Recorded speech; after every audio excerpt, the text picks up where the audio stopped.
Her ex left bruises, so the mafia boss left a trail of graves in return. Maria wore long sleeves in the humid August swelter. At the diner, the cuffs of her uniform were damp with sweat, but she never rolled them up, not even when the air conditioning sputtered and died, and the smell of stale coffee and bleach grew thick enough to taste. "You cold, sweetie?" a trucker asked, eyeing her sleeves. Maria forced a smile that felt like cracking porcelain. Just a chill. She managed her tables with a practiced economy of movement, her body a map of careful angles. She never reached across a table with her left arm. She held the heavy, oval trays high, balancing them against her shoulder, because the grip sent a sharp, specific pain up her wrist from the 2 fingers he had bent back. The charm always came first. On Sunday, he made her pancakes, kissing the crown of her head, his voice a low rumble about their future. On Monday, he asked where the $50 from her tips went. The question was soft. The back of his hand was not. He apologized afterward, his tears hotter than hers. He held her, rocking her, whispering that he just loved her so much, that he just got so scared of losing her. And she, steeped in shame, had whispered it was okay. She hid the injuries. The split lip was a cold sore. The darkening stain on her cheekbone was a fall in the shower. Her coworkers at the diner, women who knew the look, stopped asking. They just poured her coffee a little stronger and slipped her an extra slice of pie to take home. On this night, a Tuesday, he was charming again. He'd brought home a cheap bottle of wine and insisted they watch a movie. His arm was heavy around her shoulders, his thumb rubbing her collarbone. Maria sat rigid, smiling until her face ached, her entire nervous system screaming. She knew this part of the cycle. The tenderness was just the tightening of the spring.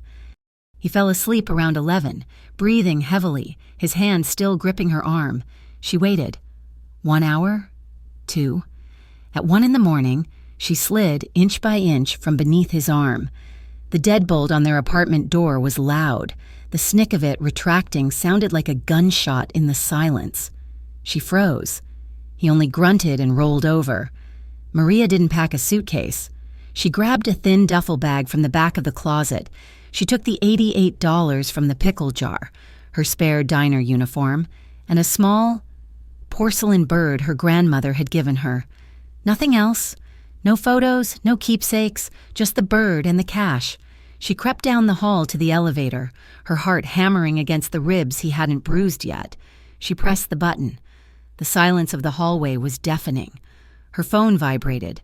A text from Sasha, her old friend from high school. He's still there. Maria's thumb shook so badly she could barely type. She called instead, whispering into the receiver. "Sasha, I'm leaving. I'm doing it now." Silence on the other end. Then a sharp inhale. "Maria, oh God, okay, you can have the couch. Honey, you know you can. But just for a night, you understand? He knows where I live. He'll come here. I know, I just need a bus ticket. Okay, hurry, be safe." The line clicked dead. The elevator dinged on the floor below her. It was rising. A cold dread, sharper than any bruise, seized her. The elevator was for residents, only 2 people on this floor, her and... She heard it. The jangling of his keys, the heavy tread down the hall. He wasn't at work. He'd never left. He'd been testing her. Maria bolted. She ignored the elevator and threw her shoulder against the heavy metal door to the stairwell. She didn't run down.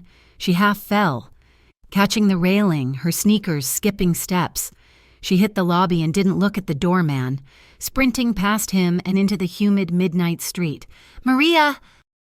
His voice echoed from the doorway, thick with rage. "You get back here!" She ran. She cut between 2 parked cars and into the alley that ran behind their building. It serviced the kitchens of the bar on the ground floor. A white delivery van was parked by the dumpsters, its back door open.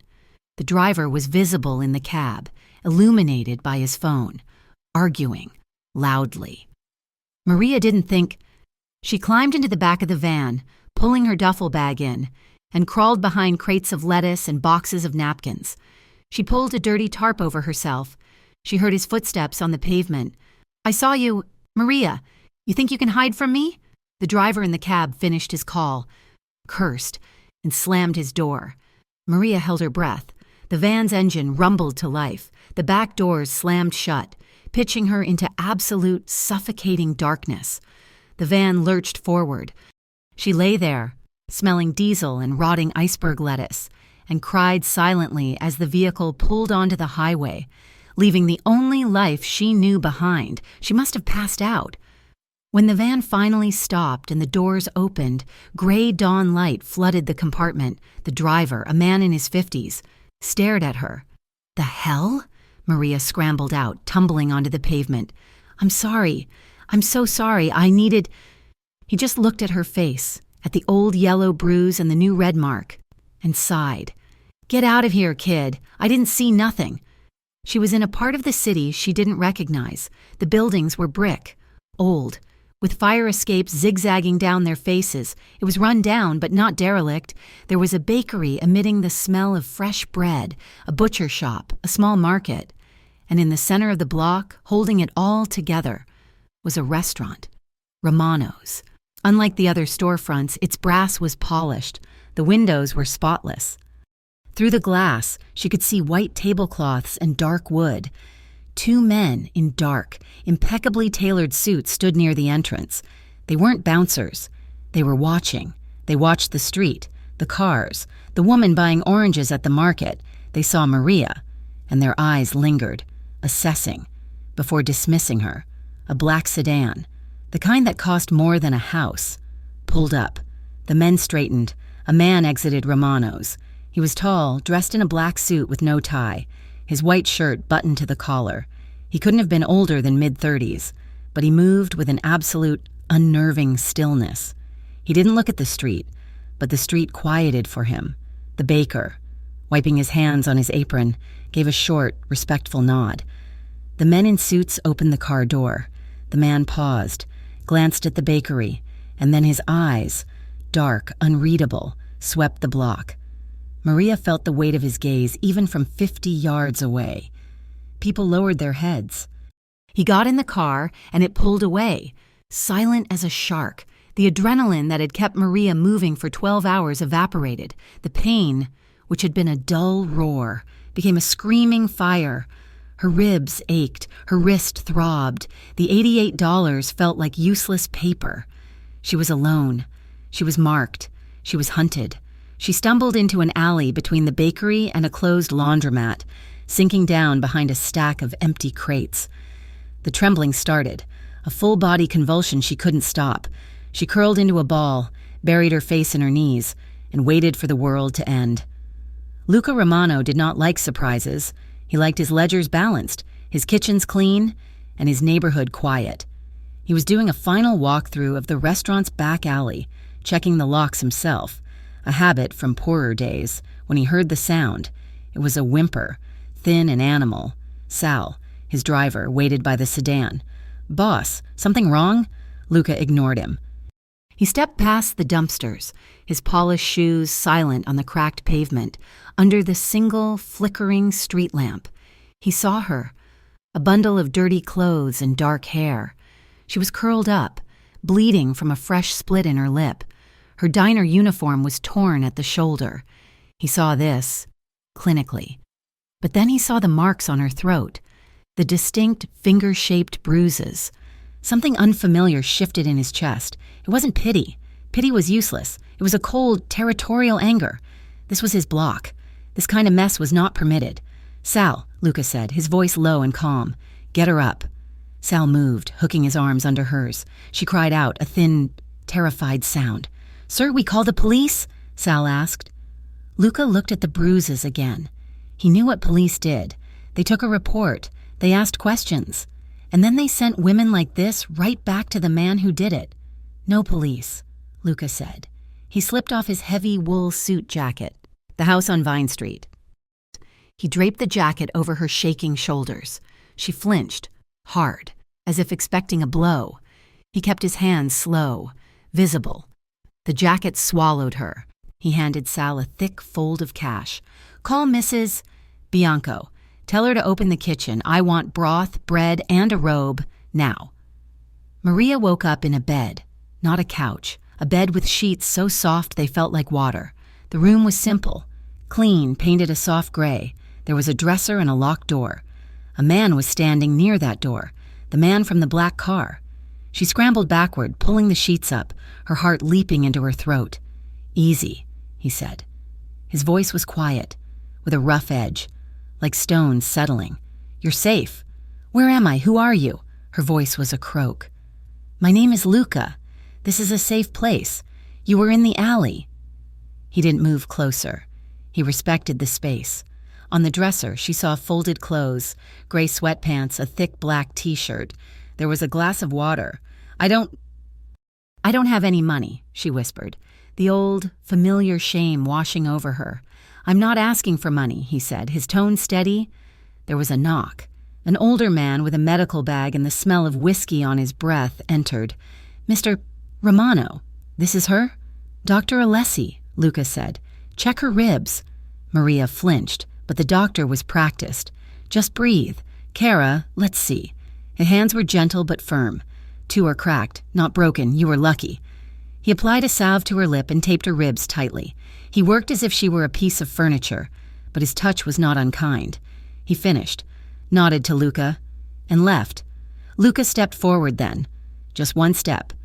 Maria's hands were clenched so tightly her nails bit into her palms. She kept her eyes fixed on the wall just past his shoulder. He picked up the glass of water. He didn't hand it to her. He placed it, slowly, on the nightstand. "You should drink," he said. She didn't move. He hesitated. Then, very slowly, he raised one hand. She flinched, squeezing her eyes shut. His hand landed on her shoulder. It was just weight, not a strike, not a caress, just a heavy, steady pressure. "No one will touch you here," he said. "You have my word." He left, closing the door softly behind him. She stared at the door for an hour before she finally reached for the water. She stayed in the gray room for 3 days. Mrs.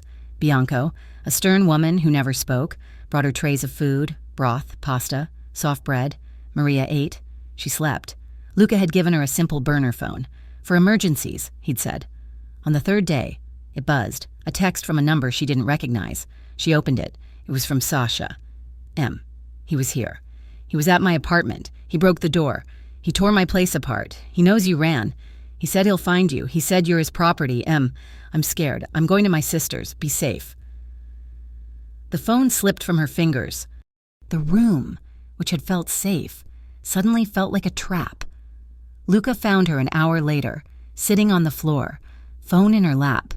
He was reading a heavy ledger in the safe house kitchen when he heard the sharp intake of her breath. He didn't ask what was wrong. He bent down, picked up the phone, and read the message. His face, usually so composed, went utterly blank. The stillness that had unnerved Maria on the street returned, but this time it felt different. It felt cold. The protective instinct he'd felt in the alley hardened into something precise and lethal. He made a call. Sal, the name of the man who did this to her, the one who went to her friend's apartment. "I want it by noon." He hung up. He looked at Maria, who was staring at him, terrified. "This will stop," he said. It was not a reassurance. It was a statement of fact. He made a second call, his voice even lower. "I need a message delivered. Find out where he drinks. I want 2 men there. Let his friends know the girl is under Romano protection. If they help him, if they even speak to him, they answer to me." That night, the trauma surfaced. Maria woke up, choking, the broth, the bread, it all came up. She made it to the bathroom, collapsing by the toilet, dry heaving. But it wasn't the food she was vomiting. It was the memories. The sound of his keys in the lock. The smell of his whiskey sweat. The weight of his hand. She didn't hear Luca enter. The house had been silent. He was just there, kneeling on the cold tile beside her. He didn't speak. He took a washcloth, ran it under the cold tap, and handed it to her. She was shaking. A deep, seismic tremor that started in her stomach and radiated out. She couldn't stop it. "I'm sorry," she wept. "I'm sorry, I'm making a mess." "Be quiet," he said. But his voice was not harsh. He watched her shake.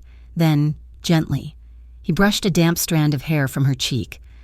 His fingers were rough, calloused, but his touch was light. She tried to pull the washcloth back to her face, but her hand was shaking too violently. He caught her wrist. His grip was strong, encircling the small bones, and he didn't let go. He just held her steady, cradling her. The pressure anchored her. The shaking began to subside, and then a sound ripped out of her throat, a single, involuntary sob that she had held back for a year. It was the sound of the final part of her breaking. Luca didn't pull away. He didn't pat her back. He leaned in, slowly, and pressed his forehead against her temple. His skin was warm. It wasn't sexual. It was intimate. It was the simple, profound statement of, "I am here." Her breath hitched, stopped, and then started again, evening out. She opened her eyes. She looked at him, really looked at him, for the first time. She saw the exhaustion in his eyes, the hard lines of his mouth. He was a dangerous man, she knew it. But the world had been violent, and everyone had left. He stayed. The next morning, she drank coffee in the kitchen. He sat across from her. "He will not find you here," Luca said, "but you cannot stay in that room forever. You can stay in this house while you plan your next step. You will be protected." Maria looked at his hands, resting on the table. They were the hands that had steadied her. They were the hands that had, she was certain, ordered violence on her behalf. She thought of the alley. She thought of Sasha's text. She had nowhere else to go. "Okay," she whispered. She began to see him not as a simple menace, but as a complicated guardian. The gratitude she felt was heavy. It was tangled with a deep, cold fear. She was indebted to a man who ruled a world she didn't understand. A few days later, he insisted she walk outside. "You need the air," he said. He walked beside her, Sal following 10 paces behind. The neighborhood was different with him. The baker saw them. "Mr. Romano." He nodded, then looked at Maria. He looked at the healing bruise on her face, looked at Luca, and then quickly looked away, handing Luca a warm loaf of bread. A woman pulling a shopping cart crossed the street to avoid them. A small child, chasing a red ball, saw Luca and stopped cold. The boy grabbed his ball and hid behind a fruit stand, peering out with wide eyes. His mother rushed over, grabbed his arm, and pulled him inside, whispering angrily. Maria felt a chill. This was the price of safety. The community watched. They knew the rules. Luca's presence was a wall, and the fear he generated was the mortar. She was safe, she realized, because she was his, and she was just beginning to understand what that meant. The safe house was a clean, gray cage, but it was not her life.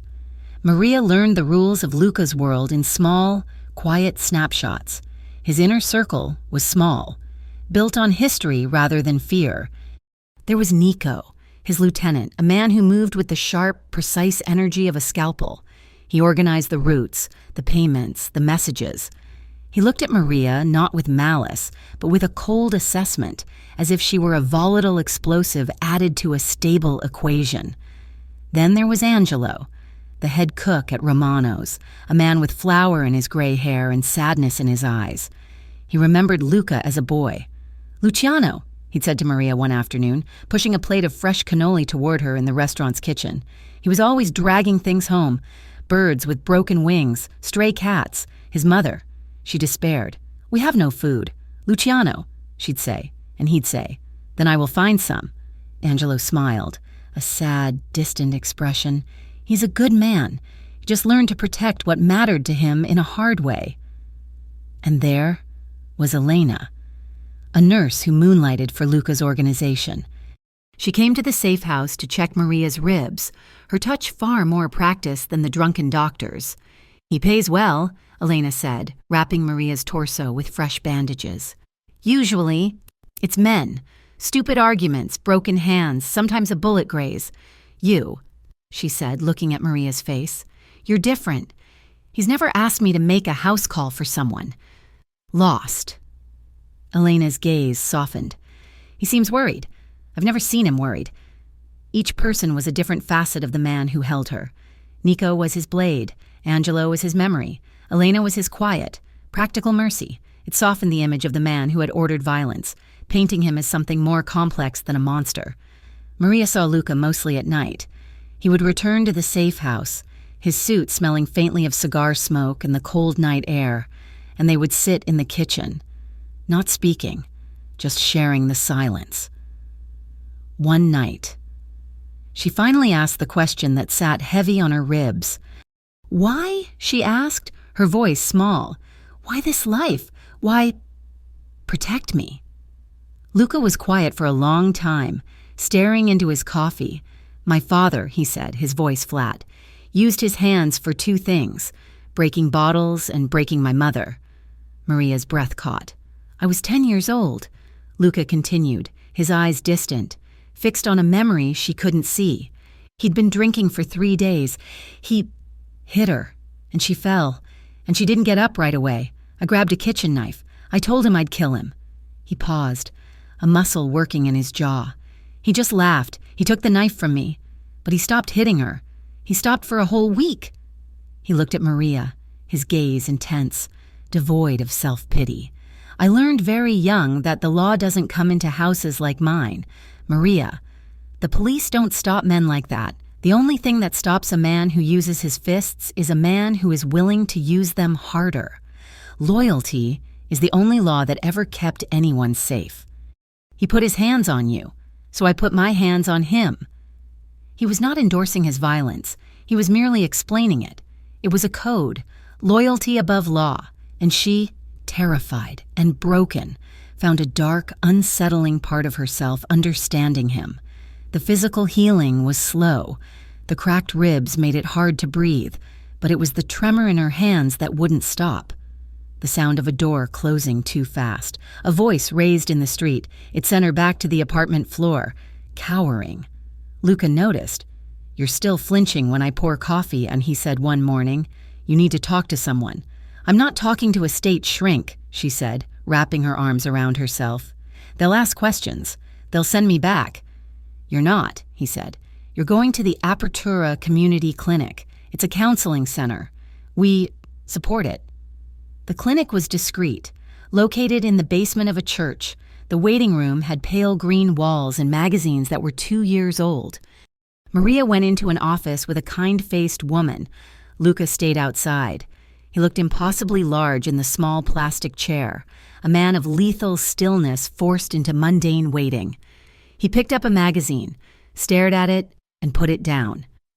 A man entered the clinic, his eyes lingering on Maria's back as she waited.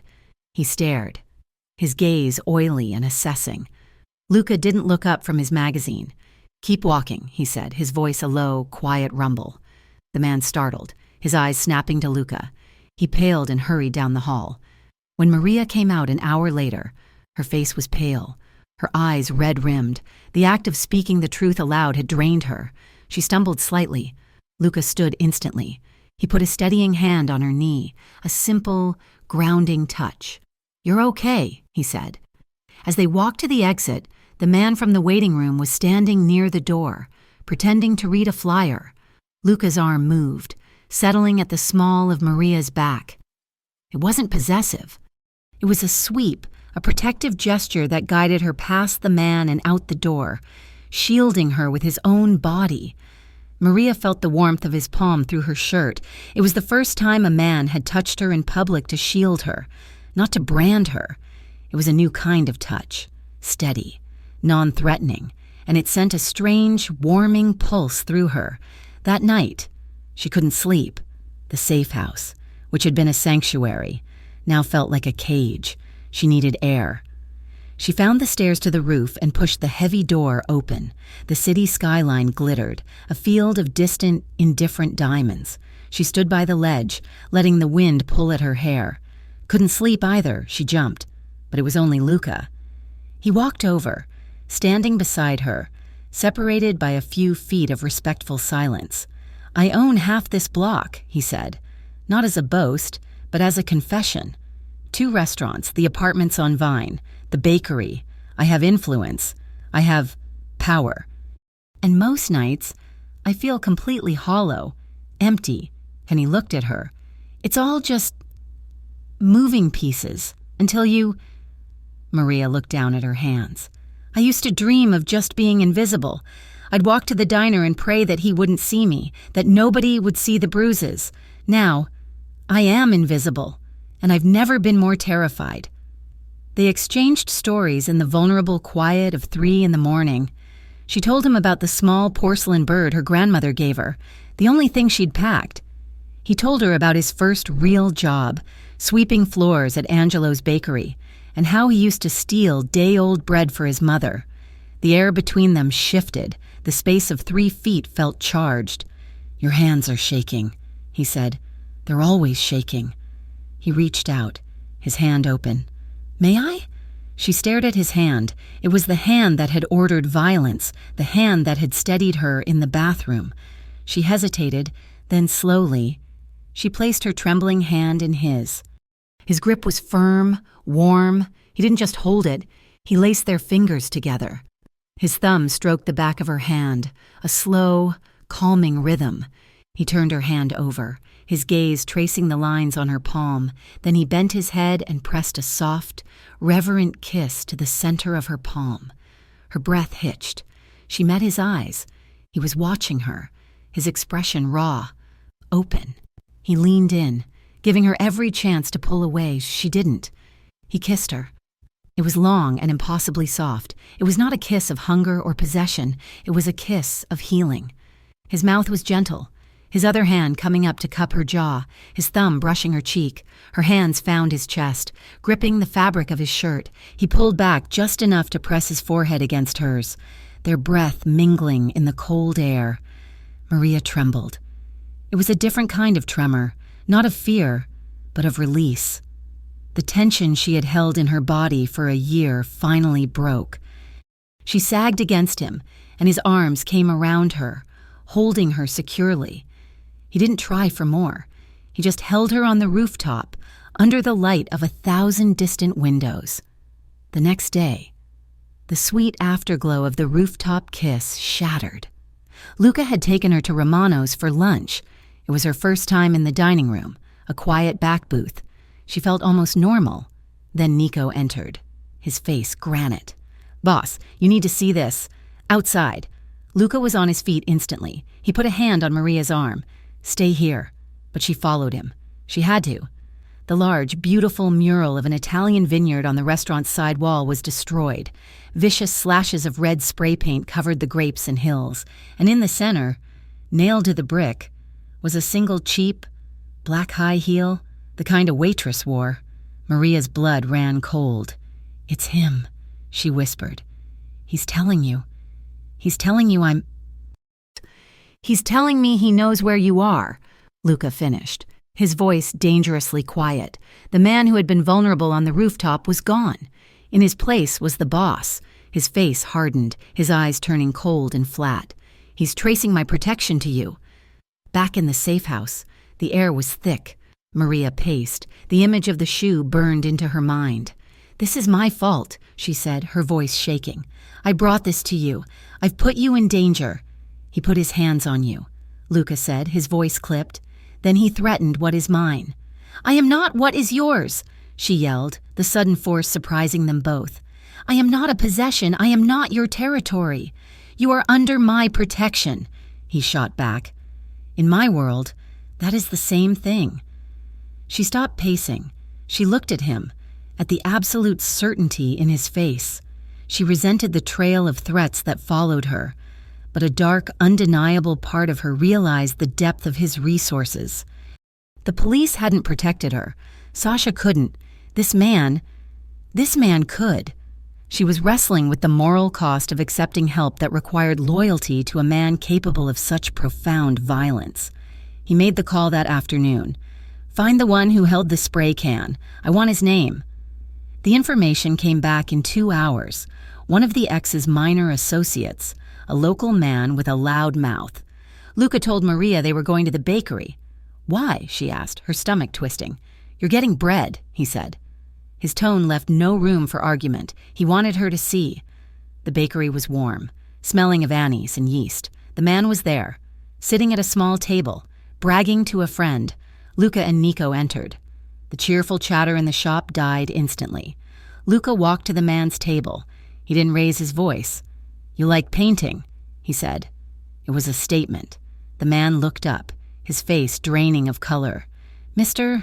Romano, I didn't mean no disrespect.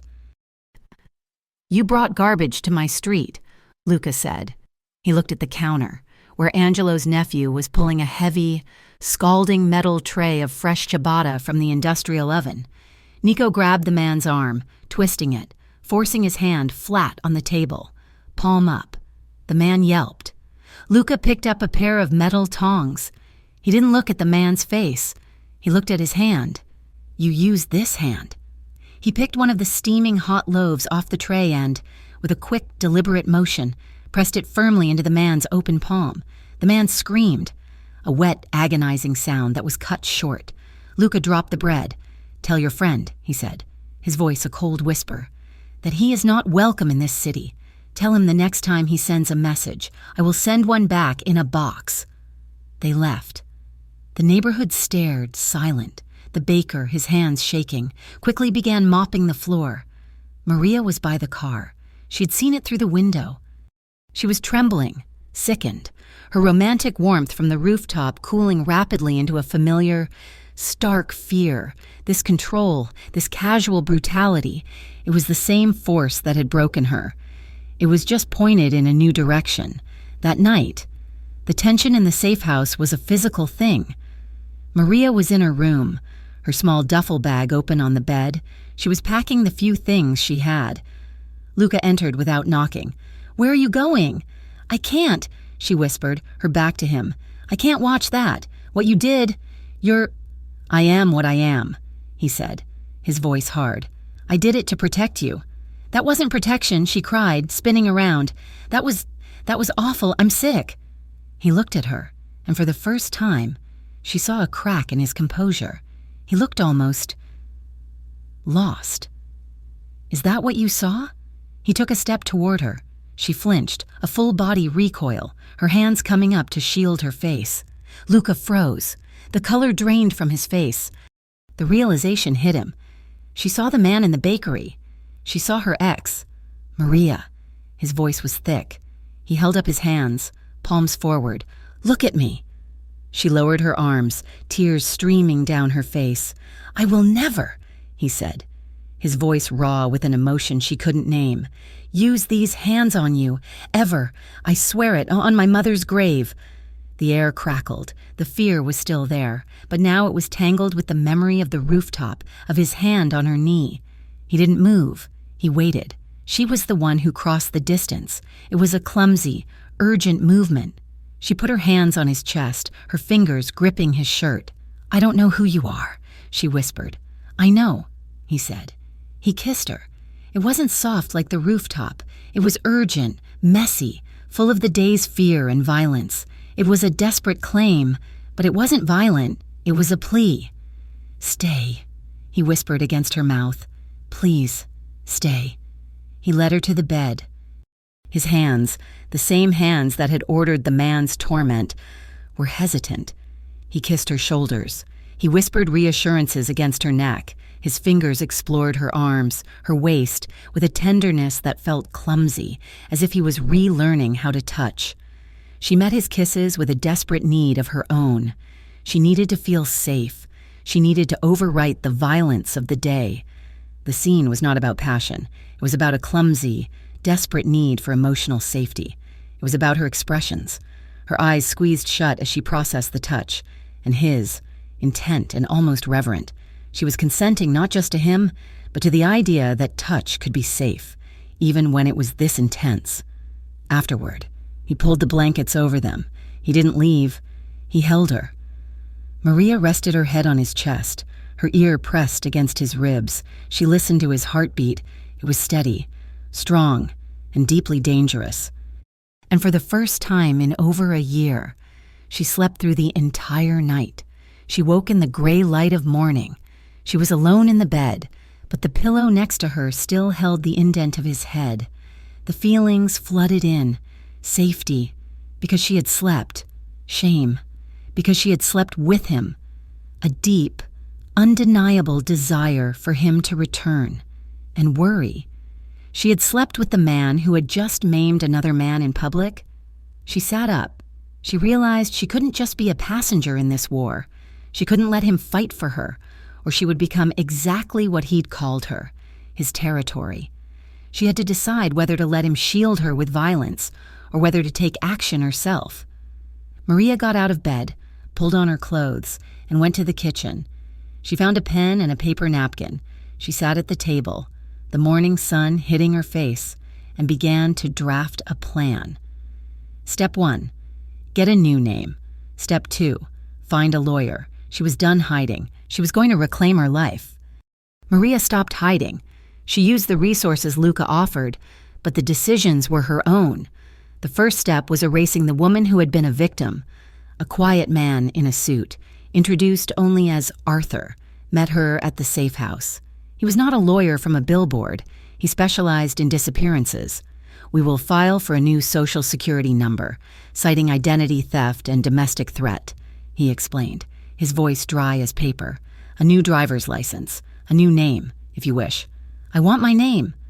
Maria said, her voice steady, Maria Alvarez. I am not the one who should have to change. It was the first time she had pushed back on their assumptions. Luca, watching from the kitchen doorway, merely nodded, a flicker of approval in his dark eyes. She filed for a restraining order. It was a thick packet of paper that felt both powerful and useless. She listed the dates, the injuries, the threats. Luca provided a sworn affidavit from Sasha, who was now safely with her sister 3 states away, detailing the break-in. Maria started looking for work, not at a diner. She applied for a job at a small, independent bookstore, a place that smelled of paper and dust, worlds away from the clatter of plates and the smell of grease. Her body language shifted. She still flinched at loud noises, but she no longer walked with her shoulders hunched. She met Luca's gaze directly. She stopped apologizing for taking up space, but the ex was not a man to be deterred by paperwork. He escalated. First, he contested the restraining order. His lawyer, a shark in a cheap suit, filed a motion claiming Maria was unstable, a runaway, and had fallen in with known criminal elements, a clear reference to Luca. Then, the intimidation began. Maria got a call from her old boss at the diner. Maria, honey, you gotta tell your new friends to back off. Someone threw a brick through my front window last night. Red paint. All over the counter. Said it was a message for you. A few days later, Sasha called, her voice thin with terror. A man was waiting for me, outside my sister's place. He just stood there. He knew my name. He said to tell you that you can't hide behind the Italians forever. He said, what's his is his. The walls of the safe house, which had begun to feel like a sanctuary, now felt like the target. Luca, who had been giving her space, returned that night with a cold fury. He used your friend. He went after a civilian. What are you going to do? Maria asked, her stomach twisting. I am going to find the man who spoke to Sasha, Luca said, and I am going to find out who sent him. 2 nights later, Nico, Luca's lieutenant, arrived at the safe house well after midnight. Maria was in the kitchen, unable to sleep. Luca was at the table, a map of the city spread out under the dim light. Nico did not knock. He entered, holding a bloodied handkerchief to his own knuckles. He tossed a wallet and a phone onto the map. The one who spooked the friend, Nico said, his voice clipped. He's a freelancer. Mouthy. He was easy to find. Is he? Maria couldn't finish the question. He's in a basement, Nico said, dismissing her concern. He'll have a headache. But he talked. He pointed to the phone. He was hired by a man named Cairo, new player. Seems your ex found himself some new, ambitious allies. They're running product out of a warehouse in the district. Luca's face was cold, measured, like a judge studying a verdict. He picked up the phone, scrolling through the contacts. Cairo, I know the name. An amateur. He thinks he can make a move on my territory by using your past. He also gave me this, Nico said, pointing to a spot on the map. A stash house, where they keep the cash. Maria watched them. They spoke of basements and violence, of territories and stash houses, with the calm practicality of accountants discussing a ledger. She realized, with a cold sinking feeling, how thorough this network was. They had found the man who threatened Sasha in less than 48 hours. The choices they made were irreversible. They were not just protecting her, they were waging a war on her behalf. The next day, the tension was thick enough to cut. Luca looked at her, his face drawn. "We need to be seen," he said. "Seen? Where?" "Lunch at Romano's, in the front window." She understood immediately. It was a performance. "To show them you're not hiding me. To show them I'm yours. To show them you are protected," he corrected. But the distinction felt thin. They sat at table 4, by the large plate glass window facing the street. Everyone could see them. The baker, the butcher, the men who lingered on corners. Luca was a different man in public. He was relaxed, charming to the waitress, ordering wine for the table. But his small touches were territorial, a language meant for the street. His hand rested on the small of her back as he guided her to the table. When she reached for the salt, his fingers brushed her wrist, lingering for a beat too long. When the waitress poured her water, his eyes never left the woman's hands. They were small, possessive gestures, protective signals to his allies and clear warnings to his enemies. Maria felt like an animal on display, her gratitude tangled with resentment. She was safe, but she was a symbol. That night, the performance was over. The safe house was quiet. The weight of the day, of the public display and the violence simmering beneath it, settled on them. Maria found him in the small study, staring at the map. She came up behind him, placing her hands on his shoulders. She felt the tight knot of muscle beneath his shirt. He turned, his hands finding her waist. He didn't pull her closer. He just held her, his gaze searching her face. "This is not the life I would have chosen for you, Maria." "I know," she whispered. He lifted a hand, his fingers tracing the line of her jaw, a touch so gentle it ached. "You are not an object, Kara. You are not a possession, but I will not let them have you." He leaned in, kissing the sensitive curve of her neck, just below her ear. His lips were warm, his breath ghosting over her skin. Maria's eyes drifted shut. She tilted her head, giving him access, her own reserved hunger stirring. This was real, not a performance. She reciprocated, her hands moving from his shoulders to his chest, then up to cup his face. She kissed him. Slowly, with an intent she hadn't felt before. It was a kiss of consent, of mutual comfort, a quiet acknowledgement of the brutal world they were navigating. He pulled back, his forehead resting against hers. A small, involuntary sound escaped her, not a sob, but a breathy, rusty approximation of a laugh. It had been so long since she had felt anything resembling joy. The sound broke the tension. Luca's eyes softened, a genuine smile touching his lips. "There you are," he murmured, and kissed her again, slow and ardent, a promise in the dark.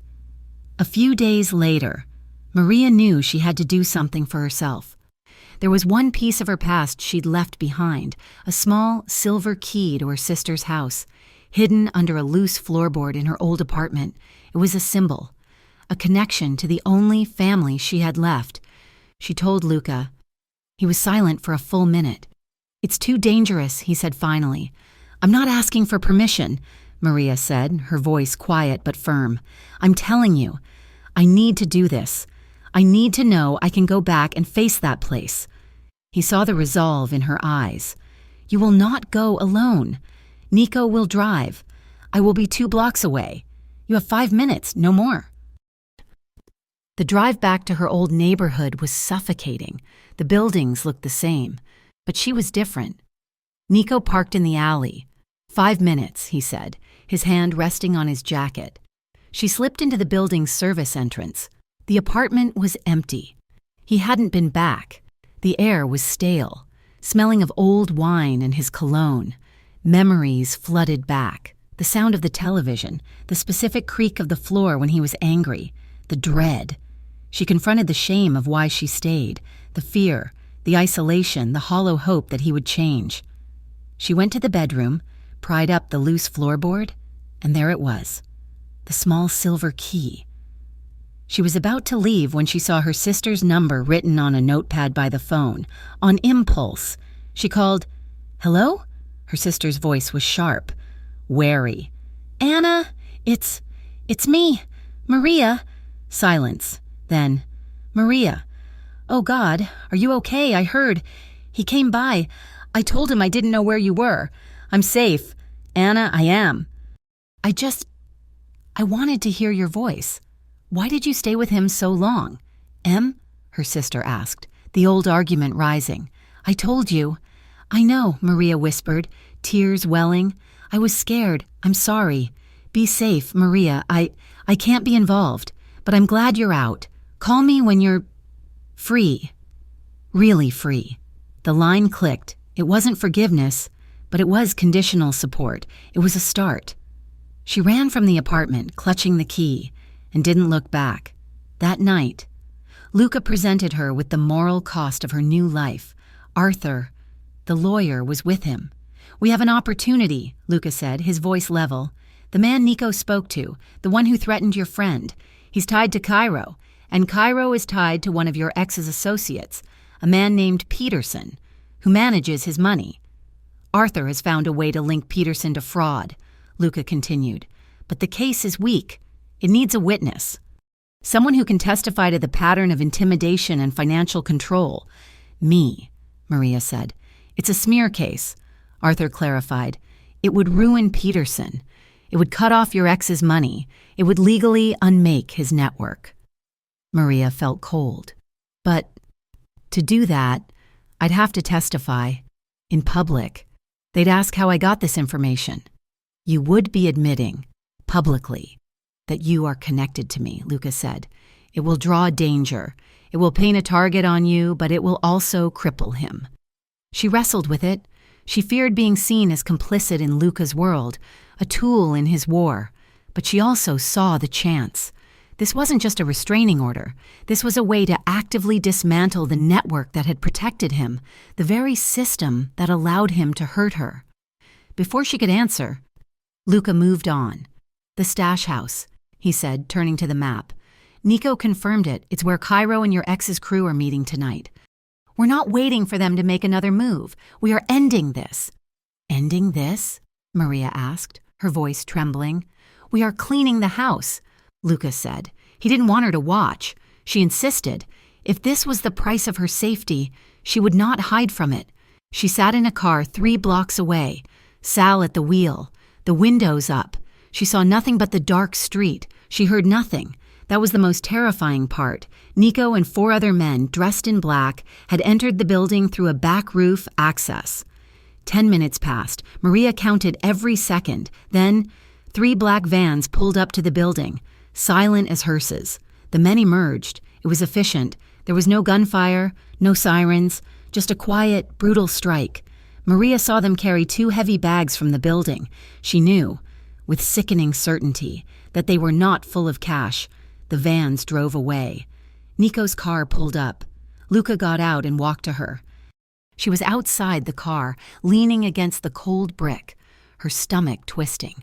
She had just sanctioned this. Her safety, bought with that relief and revulsion warred inside her. She had a small cut on her knuckle from the floorboard. She hadn't even noticed it. Luca came to her. He saw the blood. He took her hand, his expression gentle, almost apologetic. He pulled a clean handkerchief from his pocket and carefully, tenderly, cleaned the wound. It's over, he said. Is it? She whispered, looking at the dark alley where the vans had been. How many? They owed debts, he said, his voice flat. It was a payment. Graves prepared by those who owed him. He lifted her hand to his mouth and kissed the wound on her knuckle. He was gentle, devoted, and absolutely ruthless. They will never touch you again, he vowed. The next day, she met with Arthur. The raid had eliminated the immediate physical threat. Now, it was time to destroy the infrastructure. The testimony against Peterson, Arthur said. It's the final piece. It will put your ex in a legal box he can't escape. Maria looked at Luca, who stood by the window, his back to her. He was leaving the choice to her. She was no longer the woman hiding in the back of a delivery van.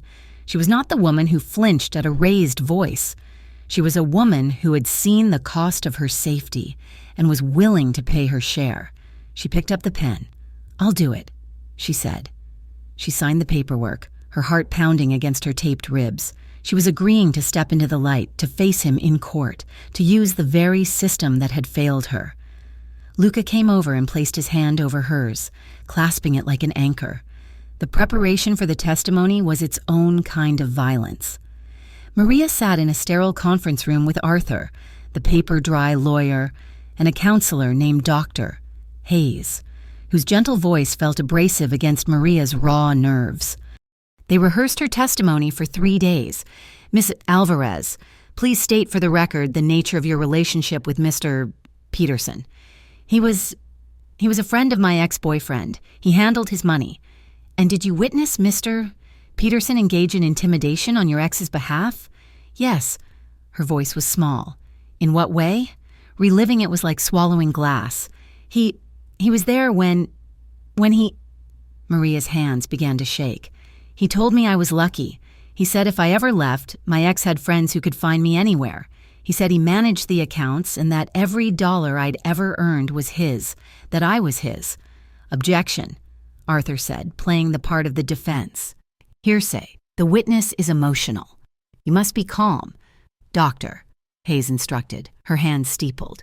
Just the facts. Do not give them your emotion. How can I not? Maria whispered, tears of frustration blurring the water glass on the table. Luca was never in the room. He sat outside, in the hard plastic chairs of the waiting area. He was a pillar of composed fury, a man of brutal action forced into a world of passive waiting. He read financial reports, his leg never bouncing, his focus absolute. But when the door opened and a clerk bustled past, his head would lift, his gaze a silent warning that kept the entire floor at a distance. Each time Maria emerged, pale and trembling. His eyes would meet hers. He'd nod, just once. You're okay. With each session, her voice grew steadier. The tremor in her hands lessened. She was taking the trauma, all the jagged, broken pieces of her past, and forging them into a weapon. By the 3rd day, when Arthur hit her with a hard question, she met his gaze. Yes, he threatened me. On 3 separate occasions, he said he would use his financial network to ruin my sister's credit if I reported the abuse. Her voice was cold, clear, and absolute. Arthur sat back, a small, satisfied smile on his thin lips. Good. You're ready. The night before the testimony, the safe house was silent. The air was thick with unspoken fear. Maria stood on the rooftop, looking at the city lights, the same skyline that had witnessed her lowest point and her first, fragile kiss with Luca. She heard his footsteps. He didn't speak, just came to stand beside her. What if he's there? She whispered. My ex, what if he comes? He won't, Luca said. He's a coward. He sends others. What if they don't believe me? What if I'm not enough? He turned her to face him. His hands were large and warm, cupping her shoulders. You are more than enough. You will tell the truth, and I will be there. His tenderness was a palpable thing. She was wearing a thin sweater, and he lifted his hand to her arm, his thumb tracing the small, pale arc of a scar on her forearm, a burn from a hot pan when she was 19. It was a mark he had come to know. I will keep you safe, he murmured, his voice a low vow. No matter what happens in that room, he will never touch you again. The intensity of the moment, the precipice they stood on was too much. The fear and the gratitude, the bond forged in violence and quiet nights, all crested at once.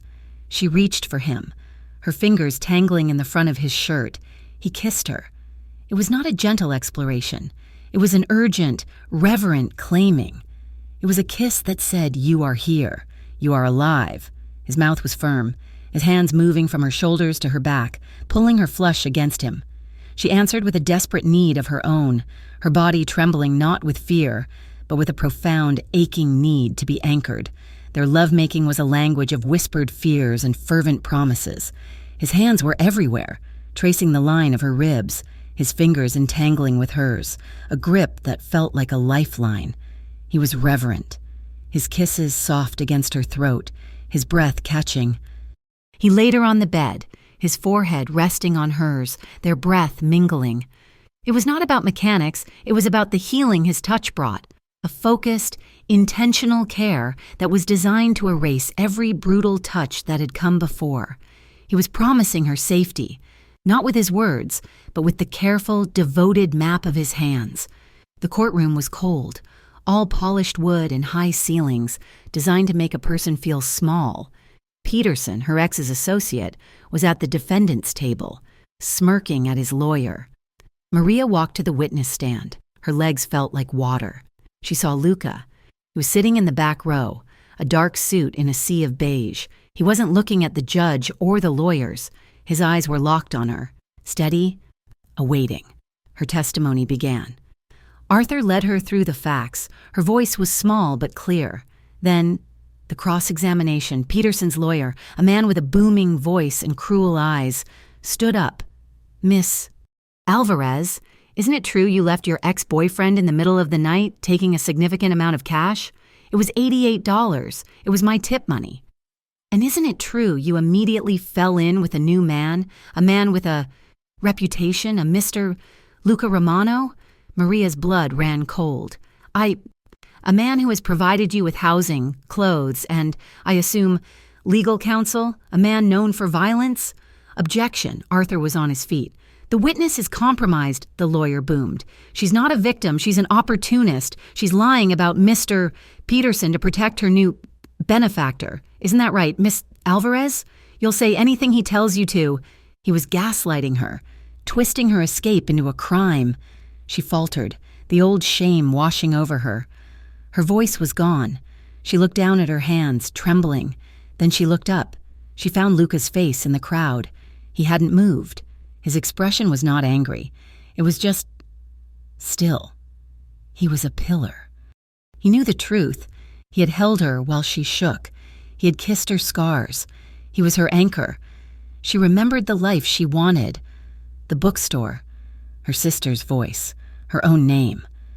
Maria took a deep breath. She turned to the lawyer. "No," she said. The lawyer paused, surprised by the sudden strength in her voice. "No," Maria repeated, her voice raw and coherent. "I ran with $88 and a porcelain bird. I ran because I was afraid for my life. Mister Peterson was there on May 4th. When my ex broke my ribs, he told me I deserved it.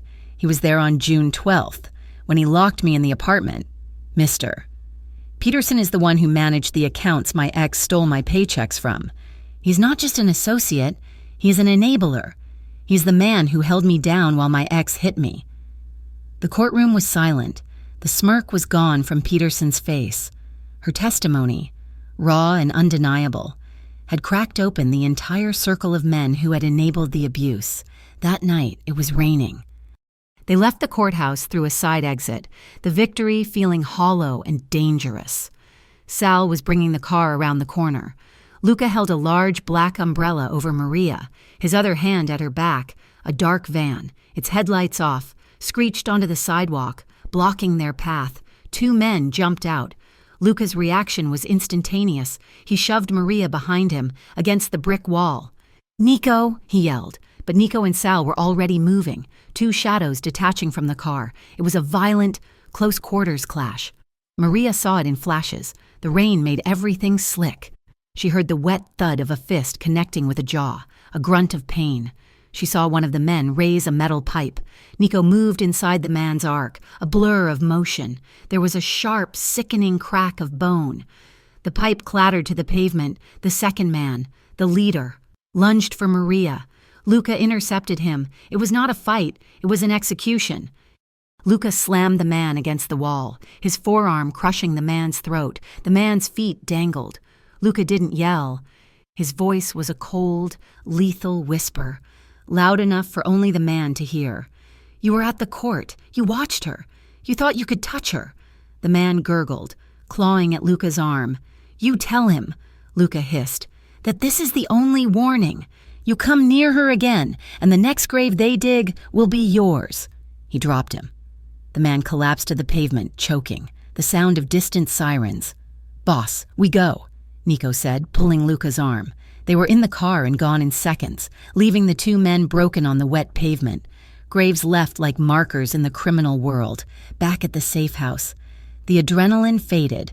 Maria stood in the middle of the living room, soaked and shaking, but it wasn't fear, it was a cold, profound rage. Luca was toweling his hair. "It's done. They won't be back." "Graves," she whispered. "What?" She rounded on him, her hands clenched. "That's your answer. More graves, more violence. You left them. You nearly killed him. They tried to ambush you," he said, his voice flat, as if explaining simple math. "And you enjoyed it," she screamed, tears of fury and revulsion streaming down her face. She shoved him, hard in the chest. "Was that for me, Luca? Or was that for your reputation? Did they disrespect you? Did they dare to touch your property on your territory?" She was trembling, the accusations hanging in the air. "Do you even value my life, or do you just value that I belong to you?" The question struck him. His composure, the absolute stillness that defined him, cracked. He looked stunned, and for the first time, Maria saw fear in his eyes. It was not fear for himself. They put their hands on you," he said, his voice thick, stumbling. "On the courthouse steps. They think they can take you from me." He looked down at his own hands, the hands that had just crushed a man's throat, the same hands that had traced her scars. "This world," he said, his voice raw, "this life. I'm afraid, Maria. I'm afraid that I'm the one destroying you.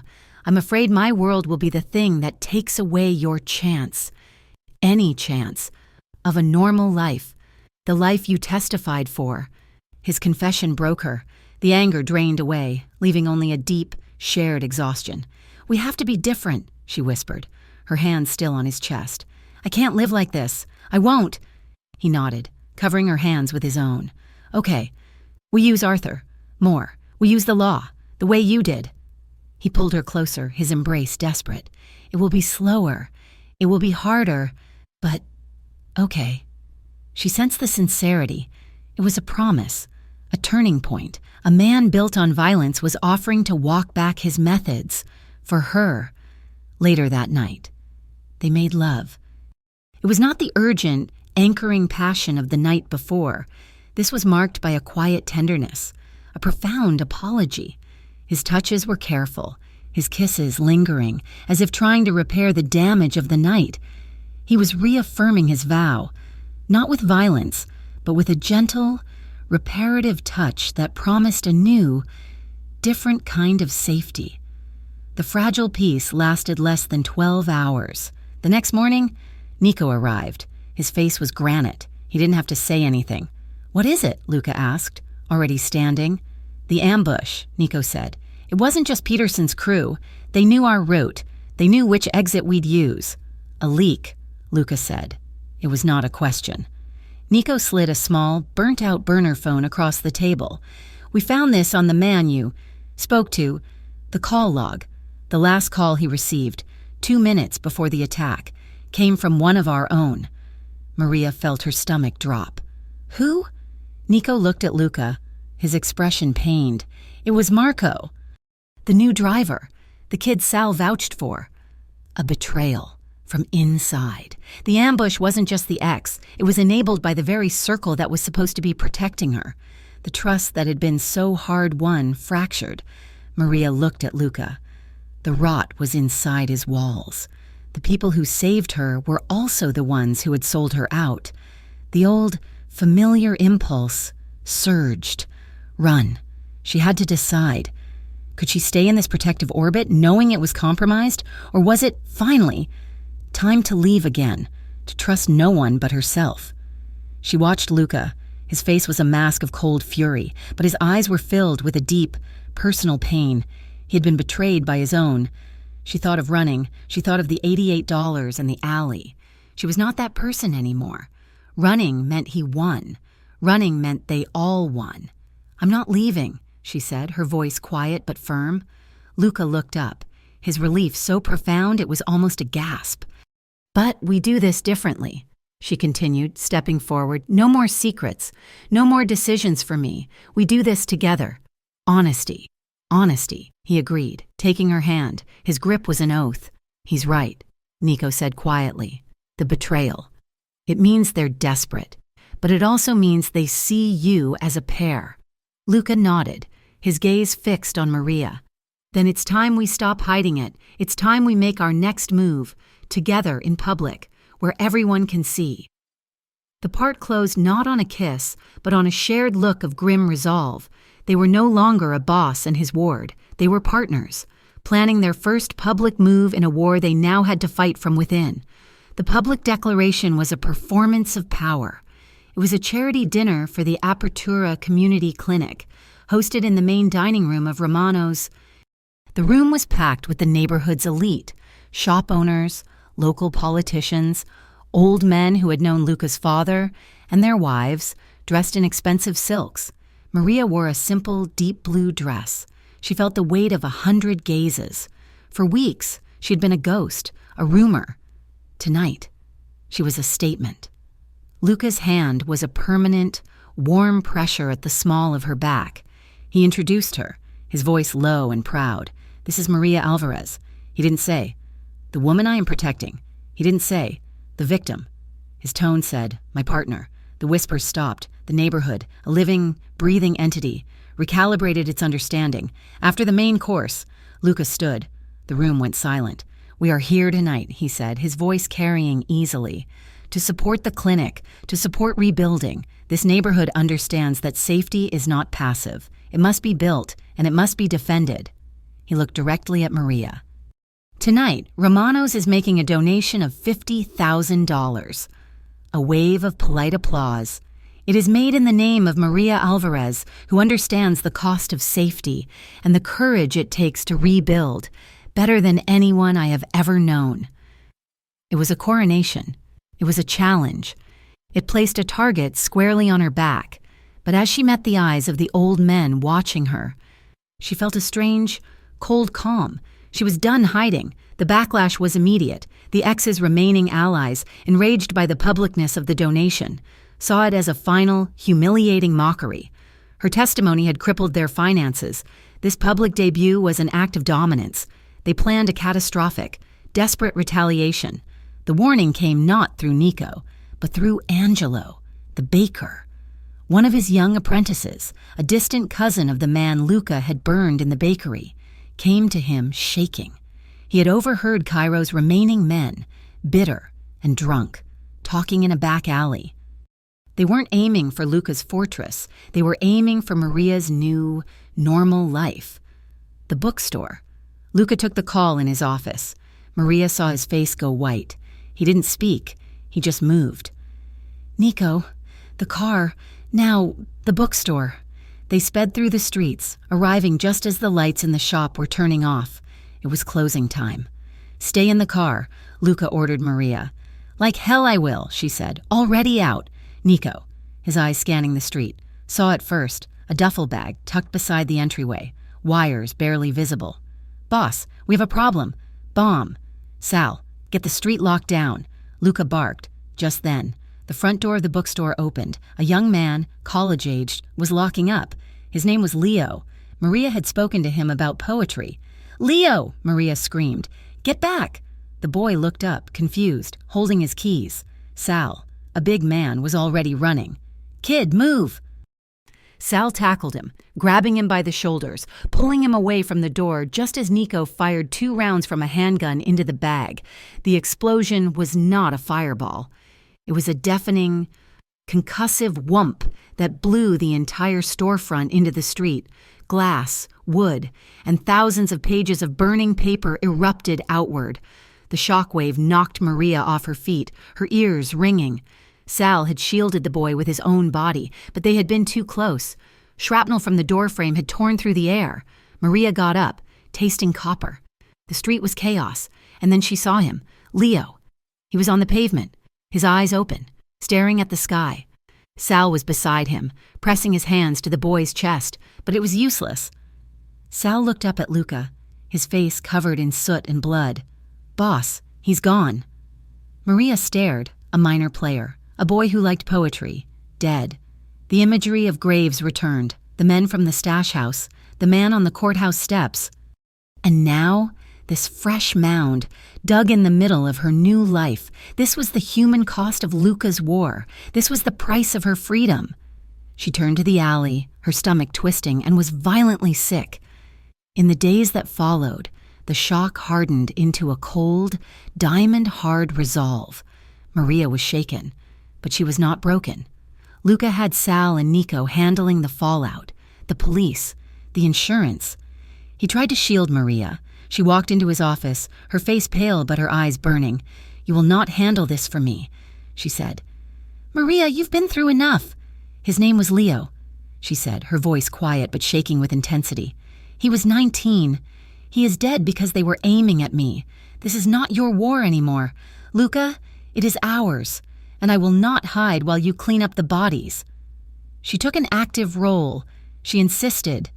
She went to Leo's family, not with Luca's envelope of cash, but with the raw, honest truth. She sat with his mother while the woman wept. She coordinated with Arthur, the lawyer, gathering witnesses from the street who had seen the attack. She helped counsel the other shop owners, her voice steadying their fear, channeling their anger. A memorial was held at the small church that housed the clinic. The room was packed, standing room only. Angelo was there. Sal, his arm in a sling, was there. The entire neighborhood, gripped by fear and anger, had come. At the end, Maria walked to the podium, Luca standing in the back pew, tensed. He hadn't known she was going to do this. Her voice, once small and repressed, filled the church. It didn't tremble. "My name is Maria Alvarez," she began, "and I am the person the men who did this were trying to kill. They killed Leo instead." She looked at Leo's mother. "I cannot tell you that his death had meaning. It was senseless. It was the result of a sickness, a violence that feeds on silence." She gripped the podium. "I lived in that silence for a long time. I was a victim of the men who do this. I hid. I flinched. I prayed to be invisible. But invisibility is not safety. Silence is not safety. What happened on that sidewalk is what happens when we let fear rule our streets." Her voice rose, gaining power. "I will not be silent anymore. I will not hide, and I'm asking you not to. This neighborhood belongs to us. We will rebuild the bookstore. We will honor Leo, and we will not be afraid." She finished. The church was utterly silent. Then, slowly, Angelo stood up and began to clap. Then Sal, then the entire room. Luca watched her, a profound admiration in his eyes. This was not the broken woman he had found in the alley. This was a force. His desire to protect her was now eclipsed by a fierce, burning pride. His partner. That evening, after the last of the mourners had left, they met in the small, private garden behind Romano's. It was their sanctuary. Maria had been helping plant a small memorial tree by the clinic. Her hands were caked in soil, the dirt black beneath her fingernails. She was scrubbing them at a cold outdoor spigot. Her shoulders slumped. Luca came up behind her. He didn't say anything. He gently took her hands, turned off the water, and led her to a bench. He returned from the kitchen with a bowl of hot water and a clean linen cloth. He knelt in front of her. He submerged her hands in the warm water, and with slow, patient, meticulous care, he began to wash the dirt from her skin. He cleaned beneath each nail. He washed the soil from her palms. It was a baptism. He was washing the grave dirt from her hands, his touch a silent promise. When he was done, he dried them with the cloth. He held her hands, his thumbs stroking the backs of her knuckles. "What you did today," he said, his voice thick. "It was the bravest thing I have ever seen." She looked at him, her eyes heavy with the day's grief. "It doesn't bring him back." "Luca." "No," he said. "But it changes what happens next." He leaned in, pressing his forehead to hers. They stayed like that for a long time, just breathing. He kissed her, a soft, restorative brush of lips, a kiss between two people who knew pain, who were exhausted by the cost, and who were still choosing each other.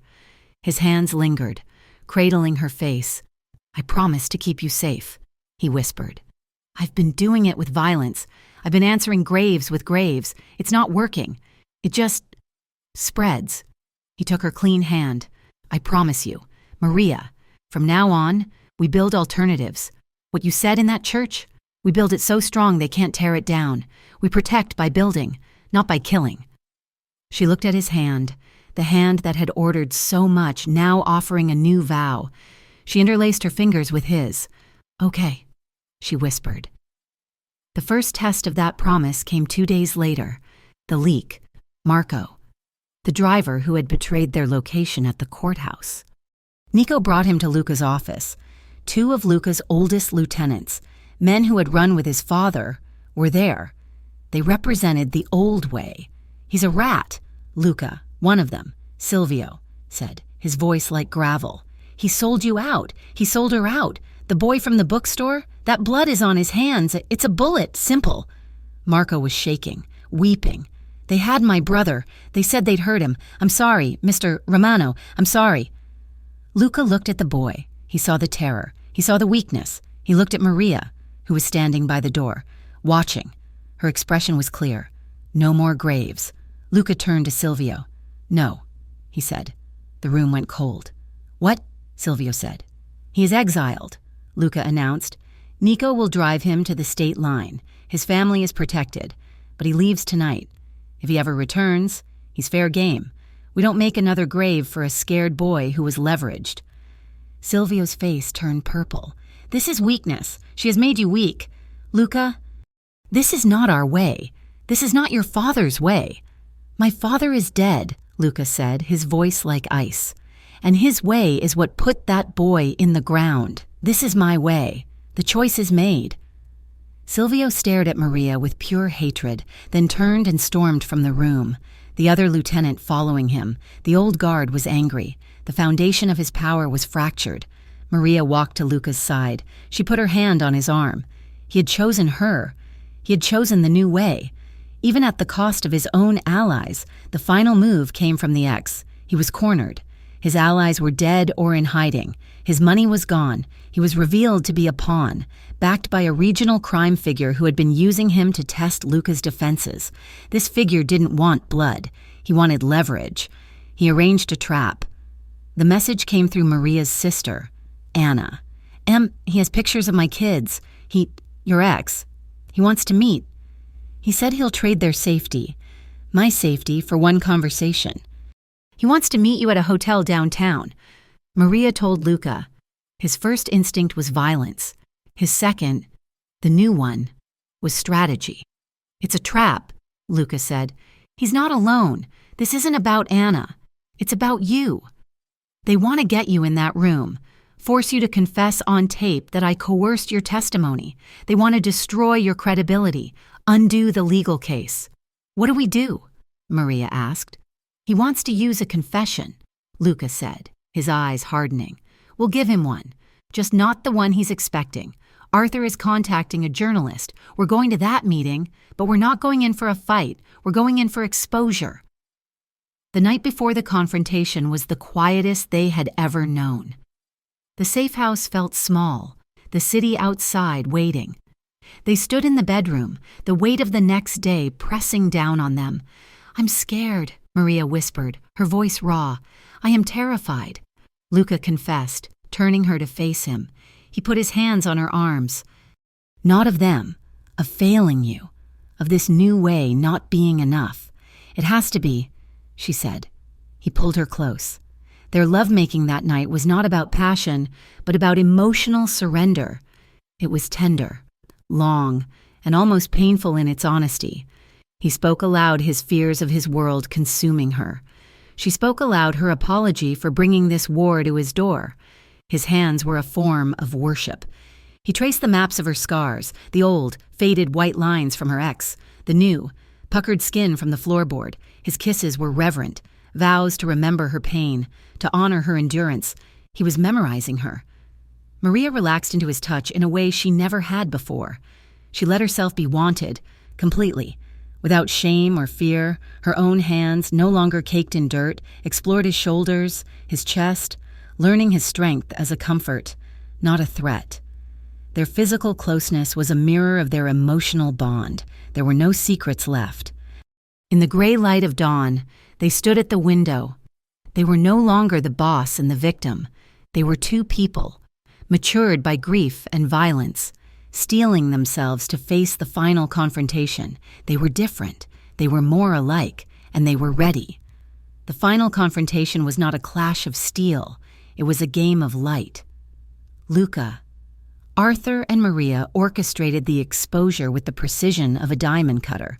The ex wanted a meeting at a hotel downtown, a neutral, public space.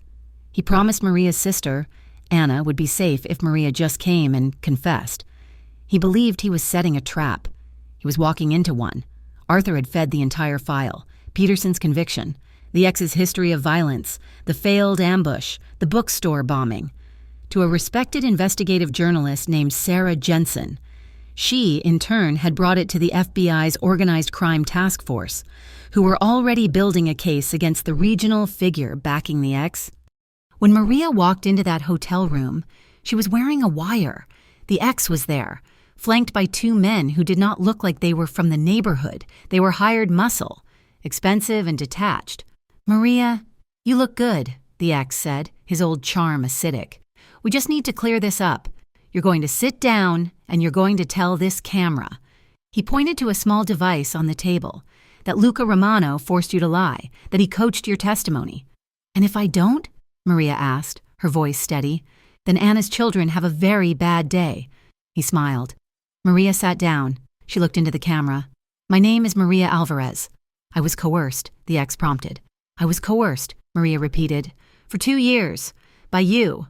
On May 4th, you cracked 2 of my ribs. On June 12th, you locked me in the apartment for 3 days. You sent men to threaten my friends. You had a bomb planted at a bookstore, which killed a 19-year-old boy named Leo."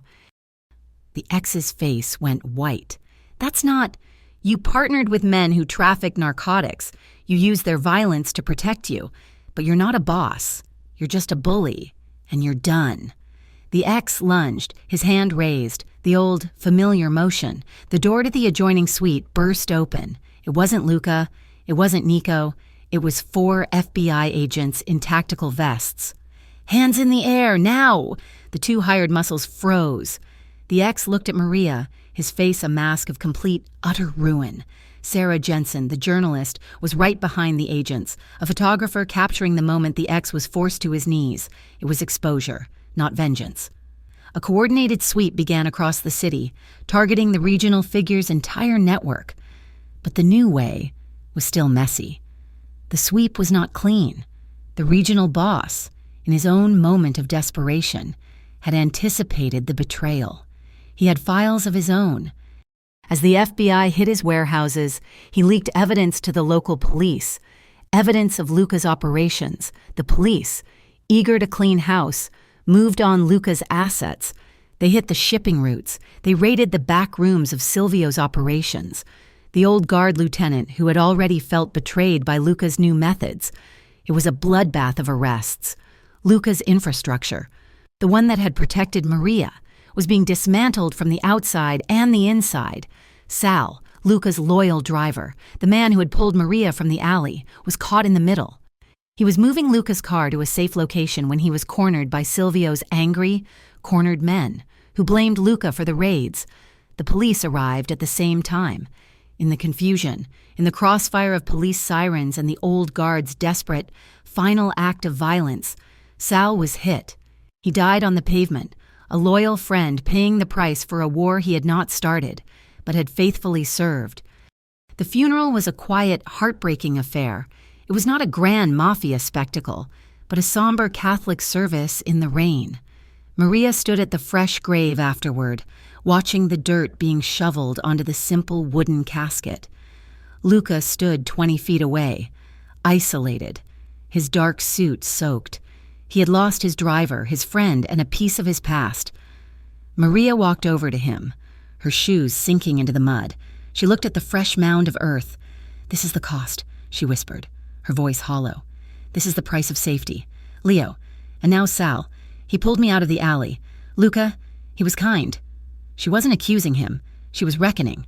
"We wanted to do this with exposure, not blood," she continued, her voice breaking. "But the graves they just keep coming. They're still your answer." "This was not my choice," Luca said, his voice raw. This was their war. This was Silvio's. "It doesn't matter," she said, finally looking at him. "It's the world you built. It's the price of the life you led, and Sal just paid it." It was a heartbreaking, honest scene, underlining the true, irreversible stakes of their life. The final legal victory felt almost hollow. Maria testified one last time. At the ex's trial, he was a shell, his network gone, his backers indicted. She walked to the stand, not as a victim, but as a witness, a survivor. The defense lawyer, a public defender, tried the same tactic. "Miss Alvarez, you were living with a known crime figure." Maria held up her hand, stopping him. "I was living with a man who protected me. My life is complicated, it is messy, and it is not on trial. What is on trial," she said, turning to her ex, her voice even, her chin lifted, "is the violence of this man, his actions, his threats, his choices. He is a coward and an abuser, and his time is over." Her transformation was complete. She was steady, clear, and powerful.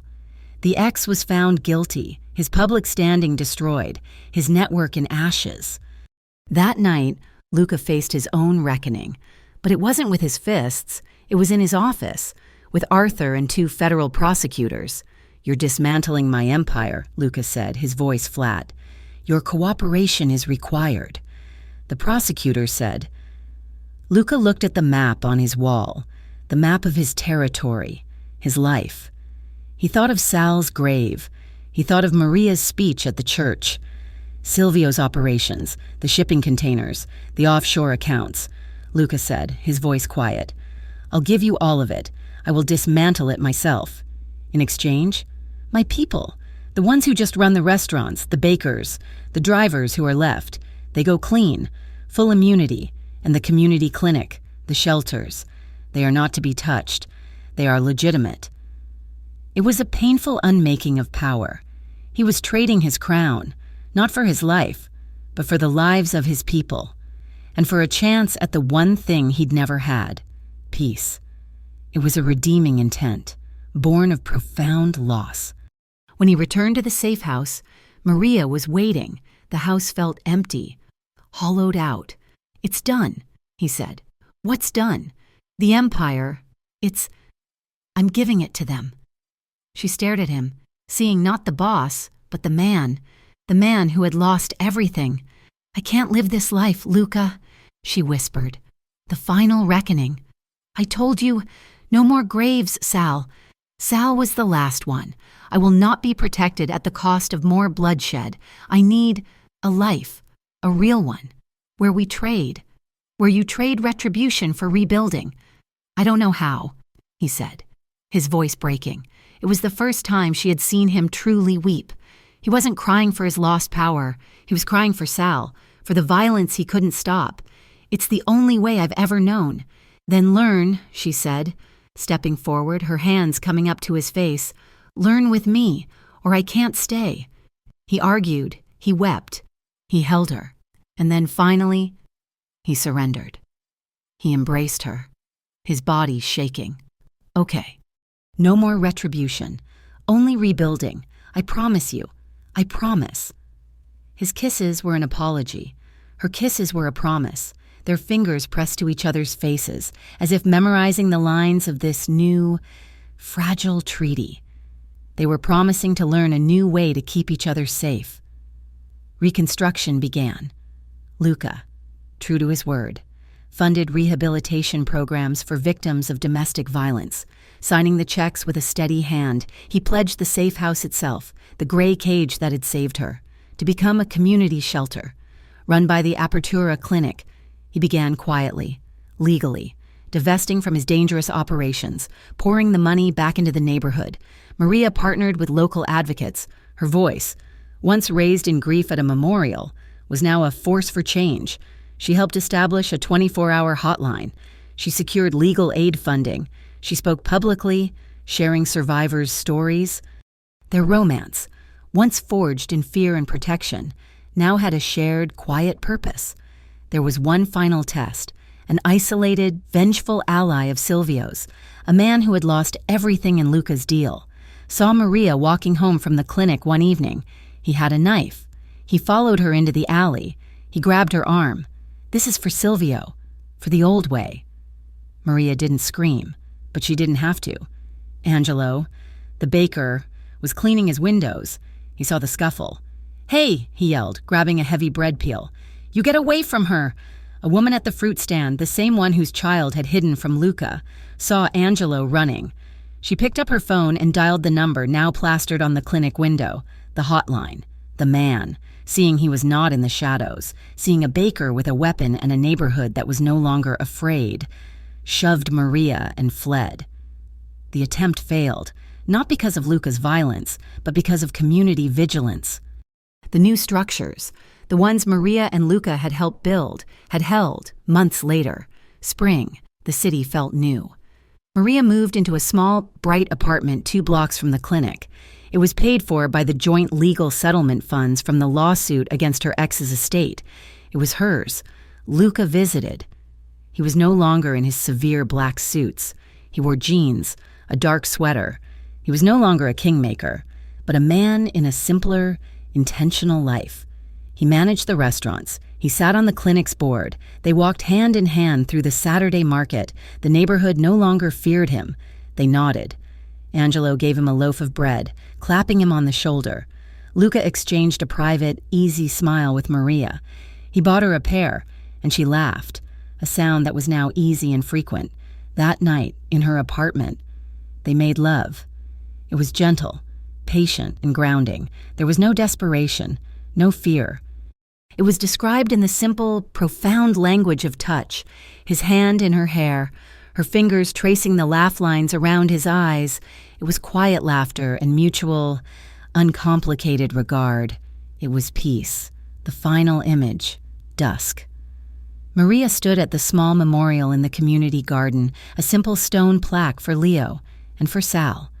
Her ex's graves, and the graves Luca had made, were a silent, cold reminder in her memory, a testament to how far she had come, the terrible cost of revenge, and the slow, painful possibility of healing. Luca stood behind her. His hands came to rest at her waist. His presence was a promise, not a threat. She leaned back against his chest, his chin resting on her hair.